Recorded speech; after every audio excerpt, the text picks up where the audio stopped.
que acontece após a morte? Me acompanhe nessa jornada emocionante na vida no mundo espiritual. Sou Hélida Mara Carneiro, doutora em Ciências da Saúde e pesquisadora em Saúde e Espiritualidade. Nós vamos conhecer o primeiro livro que compõe a vida no mundo espiritual, psicografado por Chico Xavier, ditado pelo espírito André Luiz. Foi publicado pela primeira vez em 1944.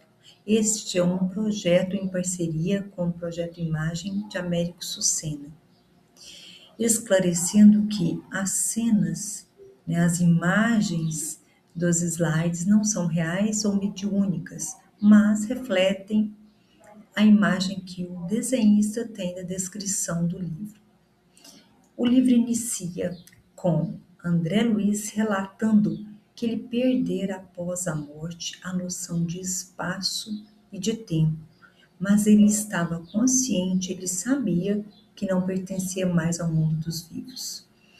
André Luiz tinha dúvidas porque ele respirava, ele gritava também imensamente, implorando piedade. Outras vezes ele ouvia gargalhadas sinistras e acreditava que estava louco. Formas diabólicas, expressões animalescas surgiam de quando em quando, mas ele corria, fugia. A paisagem do local onde ele estava, do umbral, não era totalmente escura, mas com constantes neblinas, e ele seguia sem rumo. Ele agora refletia sobre os ensinamentos religiosos, porque ele reconhecia que ele passou a vida dele apenas preocupado em gozar a vida. André Luiz queria concatenar os seus pensamentos, avaliar a situação, mas ele não conseguia. Vultos escuros gargalhavam e gritavam: infeliz, suicida. Infeliz, sim, suicida, não. Ele lutara contra a morte após a operação, a cirurgia que ele fez para o intestino. Ele sentia fome, ele sentia sede, a barba crescia, as roupas já estavam rasgando.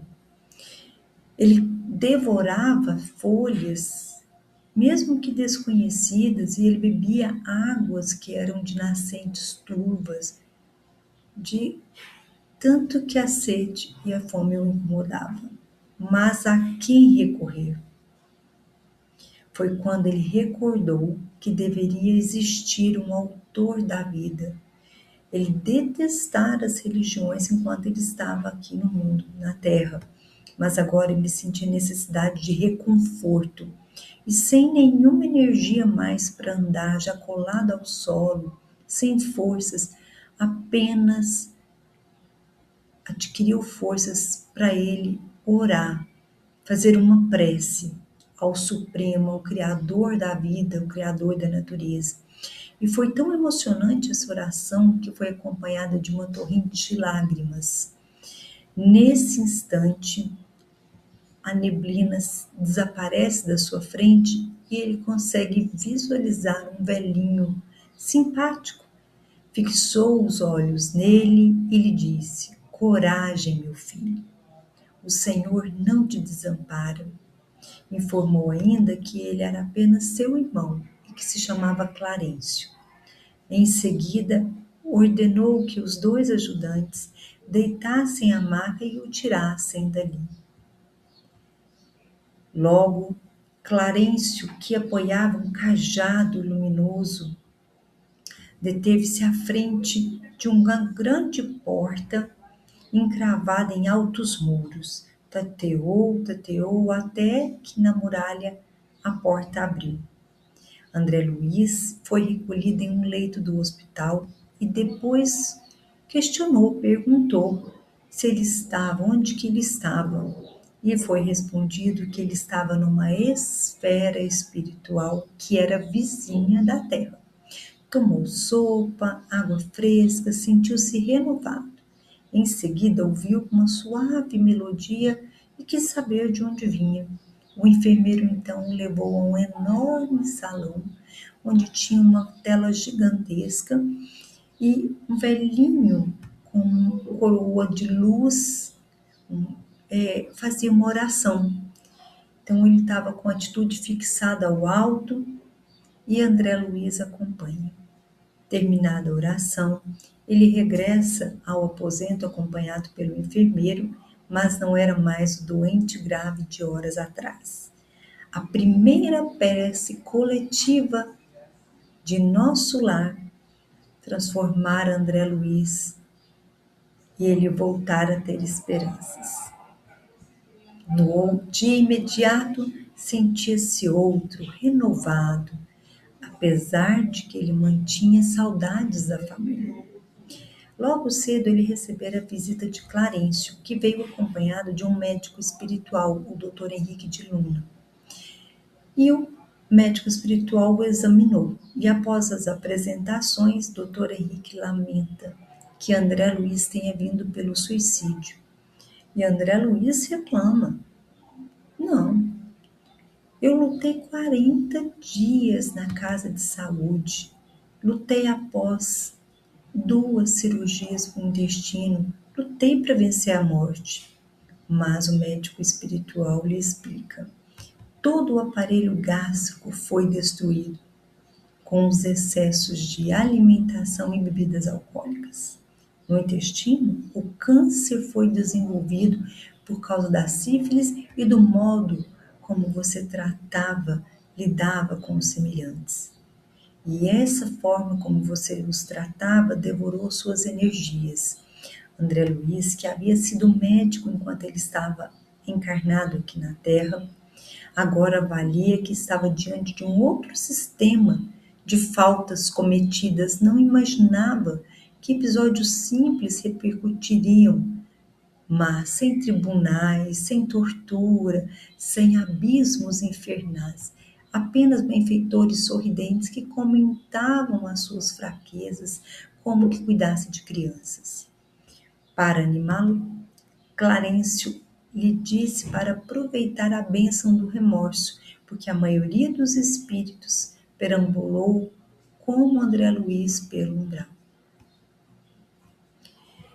No dia seguinte, a mando do médico espiritual Dr. Henrique, Lísias, o enfermeiro, se apresentou. Seria o responsável pelos serviços de enfermagem com André Luiz. Lísias examina os intestinos, que tinham ainda vestígios do câncer, as dilacerações do fígado, rins e faz curativos necessários. Ele informa ainda que da turma de 80 enfermos que ele trata, a maioria, 57, estão nas mesmas condições de André Luiz. E indagado se a região seria um departamento celestial apenas dos eleitos. Lísias esclarece que a colônia Nosso Lar não é uma instância de espíritos vitoriosos, mas sim de espíritos felizes porque tem trabalho e trabalho duro. Não é só descanso, não. Antes de se retirar, Lísias diz que André Luiz será tratado carinhosamente, vai recuperar-se e sentir-se forte como nos tempos da juventude. E em breve, com certeza, será um dos melhores colaboradores do nosso lar. Repetiam-se as visitas de André Luiz, Lísias, e André Luiz então foi orientado a não pensar nas dificuldades, mas pensar somente na melhoria.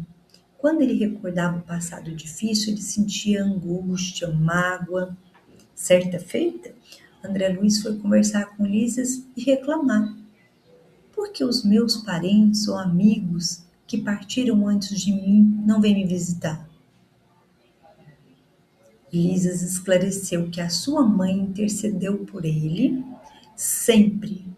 Foi ela quem solicitou os auspícios, a proteção de Clarencio, mas que André Luiz só percebeu a presença de Clarencio quando ele desejou ardentemente e explicou que Deus nos ama e não espera rogativa nossas, mas é necessário guardar a posição receptiva para encaminhar ajuda. E lembrou ainda que quando alguém deseja algo ardentemente, já está a caminho da realização, mas que para isso existem três estratégias. Primeiro, desejar. Segundo, saber desejar. E o terceiro, merecer. Merecer é continuar trabalhando intensamente para ter o mérito. Se você gostou, a vida no mundo espiritual, estamos apenas iniciando. Continue vendo os vídeos, acompanhe essa emocionante história com imagens que vão te marcar. E eu aguardo vocês nos próximos vídeos.